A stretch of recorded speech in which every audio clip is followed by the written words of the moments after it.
আজ সকালে তুলসী গাছে জল দেওয়ার সময় আমি যা দেখলাম সেটাই তোমাদের সাথে আমি শেয়ার করব।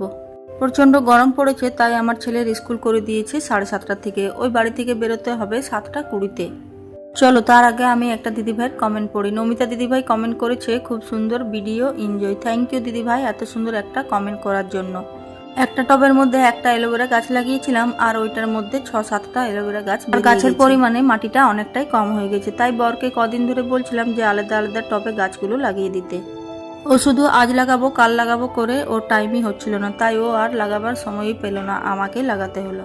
আর দেখো টবের মাটিটা এতটাই শক্ত হয়ে গেছে যে নিচের মাটিটা আমি কিছুতেই আর উঠাতে পারলাম না। ঈশিতা রজক বোন কমেন্ট করেছে, অনেক অনেক সুন্দর। থ্যাংক ইউ ঈশিতা বোন, তোমাকে অনেক অনেক ধন্যবাদ। তোমার জন্য অনেক অনেক ভালোবাসা রইলো, আর আমাকে এত সুন্দর একটা কমেন্ট করার জন্য অসংখ্য ধন্যবাদ। কালকে আমি চিন্তা করেছিলাম যে আজকে আমি ফ্যানটাও পরিষ্কার করব। ফ্যানের মধ্যে এতটাই ঝুল হয়েছিল যে একটা একটা করে ঝুল নিচে পড়ছিল, তাই আজকে আমি ফ্যানটাও পরিষ্কার করে নিয়েছি।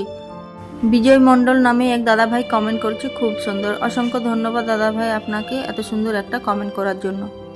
কদিন তো ছেলের ছুটি হচ্ছিল 1:30টার সময়, আস্তে আস্তে ওর 1:45 বেজে যেত, কিন্তু আজকে তো 7:30টায় গেছে, আর আজকে ওর স্কুল ছুটি হয়ে যাবে 11টার সময়। আর এই জিনিসগুলো যদি একদিন না মোছা হয় তাহলে ধুলো বসে একেবারেই সাদা হয়ে যায়। ফ্রিজের এই যাবতীয় জিনিসগুলো সব মেয়ে রাখে, কিন্তু ওর তো এখন এক্সাম চলছে বলে ও একদমই টাইম পাচ্ছে না। ওকে তো কয়েকদিন ধরে আমি বললাম যে একটু টাইম বের করে জিনিসগুলো সব নামিয়ে দিবি, তাহলে আমি ফ্রিজটা পরিষ্কার করে নেব, কিন্তু ও তো একদমই টাইম পাচ্ছে না। তাই আজকে আমি একটু টাইম বের করে সব জিনিসগুলো নামিয়ে নিয়েছি, আর এদিকে আমি ফ্রিজটা পরিষ্কার করে মুছে নিয়েছি।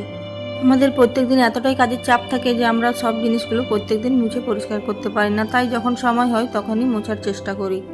তারপর আজকে ফ্রিজ ঢাকার কাপড়টাও আমি চেঞ্জ করে নিয়েছি, অন্য একটা আমি কাপড় পেতে দিয়েছি। তারপর এদিকে আমি ঘরগুলোও ঝাড় দিয়ে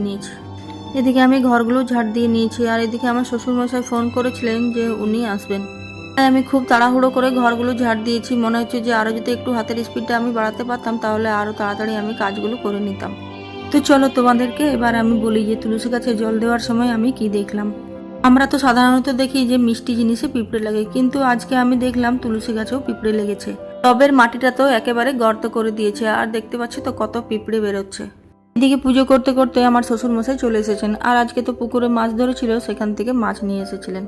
সকালবেলায় যখন আমি কাজ করছিলাম তখন আমার শ্বশুর মশাই ফোন করেছিলেন, আমি তো ফোনটা ধরতে পারিনি, মেয়ে ফোন ধরেছিল, না হলে তো আমি তো বারণ করে দিতাম আসার জন্য।